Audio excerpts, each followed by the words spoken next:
जय हिंद। मैं शमशाद आलम। गुलाम रसूल बलियाबी साहब यानी कि वही गुलाम रसूल बलियाबी साहब जो इस्लामिक मंचों से काफी जो है कि मुसलमानों को इत्तेहाद होने का बात करते हैं और उनकी बात पे सभी लोग लब्बैक भी करते हैं। एक गुलाम रसूल बलियाबी इस्लामिक मंच से जो है इत्तेहाद की बात कर रहे हैं और एक गुलाम रसूल बलियाबी जनता दल यूनाइटेड में रहकर मुसलमानों को इत्तेहाद की बात नहीं और अपना हक की बात नहीं कर पा रहे।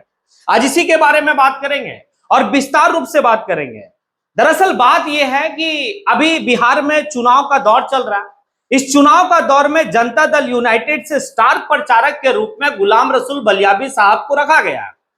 वो गुलाम रसूल बलियाबी जो है कि मुस्लिम इलाके में जाते हैं, जाने के बाद लोगों को कहते हैं कि आप जनता दल यूनाइटेड नीतीश कुमार को जो है कि आप एक बार और मुख्यमंत्री बनाइए, इस बार और आप मौका दीजिए। तो उस भीड़ से एक लड़का भाई खड़ा होता है और गुलाम रसूल बलियाबी साहब को कहता है कि एक बात आप बताइए, आप बीजेपी से मिलकर चुनाव लड़ रहे हैं? तो पता है गुलाम रसूल बलियाबी साहब क्या कहते हैं? हाँ, बीजेपी से मिलकर हम चुनाव लड़ रहे हैं। मतलब जिस तरीके से वो फक्र से कह रहे थे कि हाँ हम बीजेपी के साथ मिलकर चुनाव लड़ रहे हैं। भाई बीजेपी लगता है कि मुसलमानों का हमेशा हक की बात की, जिस फक्र से गुलाम रसूल बलियाबी कह रहे थे। देखिए, आपको पहचानना होगा, ये समाज में कुछ ऐसे लोग हैं चोला पहनकर, जी मैं बिल्कुल कह रहा, चोला पहनकर मुसलमानों को बरगलाने का काम कर रहा है। फिर आगे वो लड़का कहता है इस बात को गुलाम रसूल बलियाबी साहब से कि आप जब बीजेपी के साथ अलायंस पार्टनर है, आप बीजेपी के साथ मिलकर चुनाव लड़ रहे हैं, तो फिर आप गिरिराज सिंह को क्यों नहीं चुप रहने के लिए कहते हैं? वही गिरिराज सिंह जो मुसलमानों को हमेशा जो है कि भाई उनके खिलाफ, मुसलमानों के खिलाफ हमेशा जहर उगलता है। गुलाम रसूल बलियाबी साहब का मुंह चुप हो गया, उनके पास जवाब नहीं था। घुमा फिरा के वो जवाब देने लगे।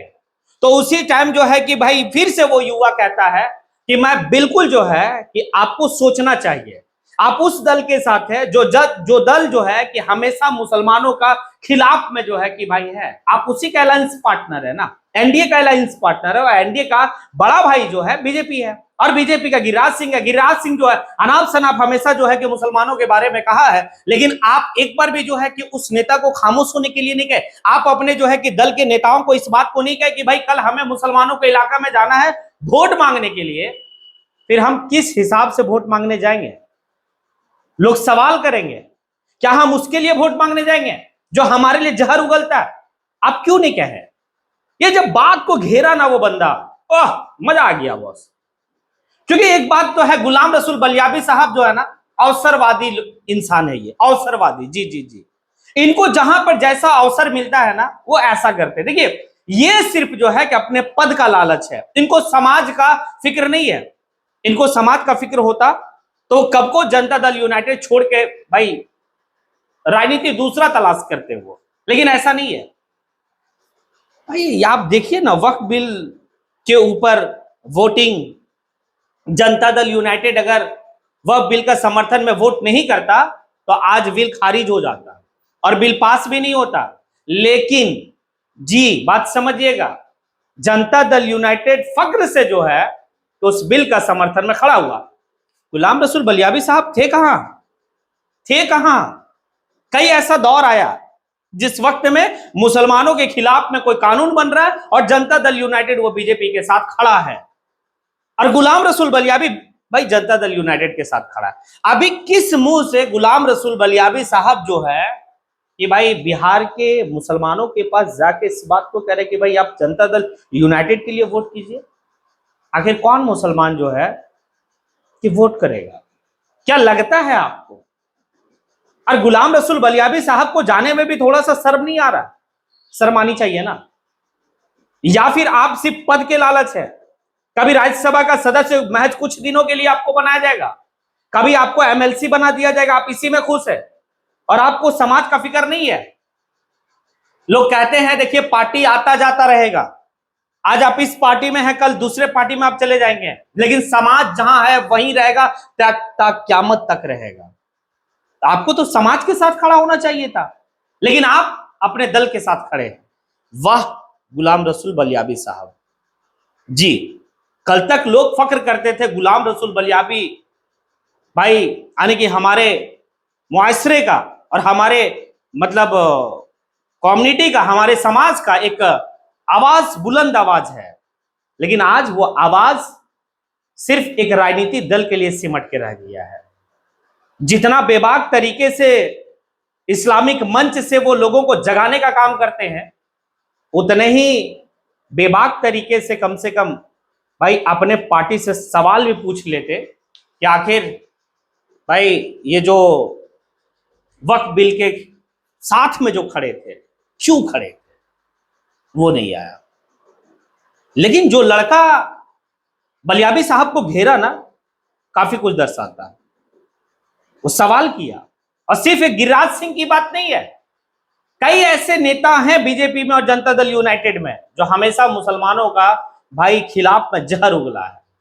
और गुलाम रसूल बलियाबी उस समय खामोश रहते हैं, लंबे चौड़ा जो है तकरीर करने के लिए इस्लामिक मंच मिल जाता है लोगों को, जो है कि भाई बड़ा लंबा चौड़ा, और जो है कि ये वो गुलाम रसूल बलियाबी साहब का एक बात काफी याद है हमें। वो हमेशा कहते थे कि मुसलमानों भाई अगर सैलाब का पानी का तरह बहकोगे तो फसल नहीं होता, ठहराव पानी से फसल होता है। ये बात कहते थे, बड़ा अच्छा लगता था, बड़ा बेहतर संदेश था, बहुत बेहतर संदेश था। लेकिन आप कहां हैं? आप जिस दल में हैं, क्या वो दल क्या है? थोड़ा सा आपको सोचना है। और बाकी लोग जो है बीजेपी का बी टीम किसको कहेंगे? असदुद्दीन अवैसी साहब को, ऑल इंडिया मजलिस इत्तेहादुल मुस्लिमीन को, कि बीजेपी का बी टीम है। भाई बीजेपी का बी टीम कौन है? बीजेपी के लिए काम कौन कर रहा है, देख सकते हैं आप। और वो फक्र से कह रहे हैं, जब वो लड़का सवाल पूछता है कि आप बीजेपी के साथ मिलकर चुनाव लड़ रहे हैं, हाँ हम मिलकर चुनाव लड़ रहे हैं, तो ये कहने का लहजा ही बताता है कि कितना गुरूर है मौलाना साहब के पास। बस इसलिए कि नीतीश कुमार कभी जो है कि एमएलसी बना देता है, कभी राज्यसभा का सदस्य बना देता, कर देता है, इसके लिए गुरूर अच्छा नहीं है। समाज के साथ इंसान को खड़ा रहनी चाहिए। दल आता रहेगा, जाता रहेगा, लेकिन आप समाज के साथ ना खड़ा होगे। जब पूरा हिंदुस्तान का समाज इस बात को, भाई मुस्लिम समाज इस बात से जो है बीजेपी का विरोध कर रहा था कि वक्फ बिल संशोधन जो आप लाए हैं और इसको जो है कि आप पास कर रहे हैं, उस समय पूरे खिलाफ में था। लेकिन आप जिस पार्टी से ताल्लुक रखते, वो पार्टी जो है कि भाई बीजेपी के साथ समर्थन में खड़ा था, उस बिल का समर्थन में खड़ा था। और हमें लगता है जनता दल यूनाइटेड अगर अपना हाथ खींच लेता तो ये बिल पास भी नहीं होता। आप अपने आका से पूछे नहीं, जो आपके राजनीति आका हैं नीतीश कुमार, पूछना चाहिए था ना। फिर नीतीश कुमार से ये क्यों नहीं कह रहे? नीतीश कुमार से ये भी बात करना चाहिए कि हमारे कम्युनिटी का 18% वोट है, उस 18% के हिसाब से आप जो है कि हमारे कम्युनिटी के कितने लोगों को आपने जो है कि भाई टिकट दिया, क्यों नहीं पूछ रहे?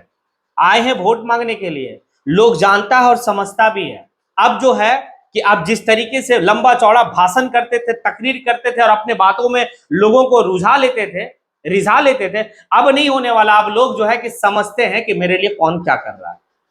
और यही गुलाम रसूल बलियाबी साहब है जो बैरिस्टर असदुद्दीन अवैसी साहब को बीजेपी का बी टीम कहते कहते थकते नहीं थे। लेकिन बीजेपी का बी टीम कौन है, ये असल में जो है कि लोग समझ रहे हैं, अब धीरे धीरे समझ रहे हैं। अब आप लोगों से सवाल है, जिस तरीके से वो लड़का गुलाम रसूल बलियाबी साहब को घेरा, इस सवाल को पूछकर कि आप बीजेपी के साथ मिलकर चुनाव लड़ रहे हैं, तो फिर आप गिरिराज सिंह को भाई खामोश होने के लिए क्यों नहीं कहते? वो तो हमेशा मुसलमानों के खिलाफ में जहर उगलता है, तो आप रोकते क्यों नहीं है? और आने वाले वक्त में ऐसे जो है जहरीला व्यक्ति डसेगा हमारे समाज को, उस समय हम क्या करेंगे? और आप आए हैं वोट मांगने के लिए। अगर वो लड़का इस तरीके से सवाल किया है, क्या लगता है आप लोगों को, क्या उन सभी लोगों को भी सवाल करनी चाहिए जो लोग के पास सेकुलर के नाम से आपसे वोट मांगने के लिए आता है और भाई आपको आपका हक नहीं देता है? क्या उनसे सवाल करनी चाहिए? अगर लगता है हाँ सवाल करनी चाहिए, तो फिर आप कमेंट बॉक्स में आके कमेंट जरूर करें। इसी के साथ मैं अपनी बात को यहीं पे समेटता हूं। जय हिंद।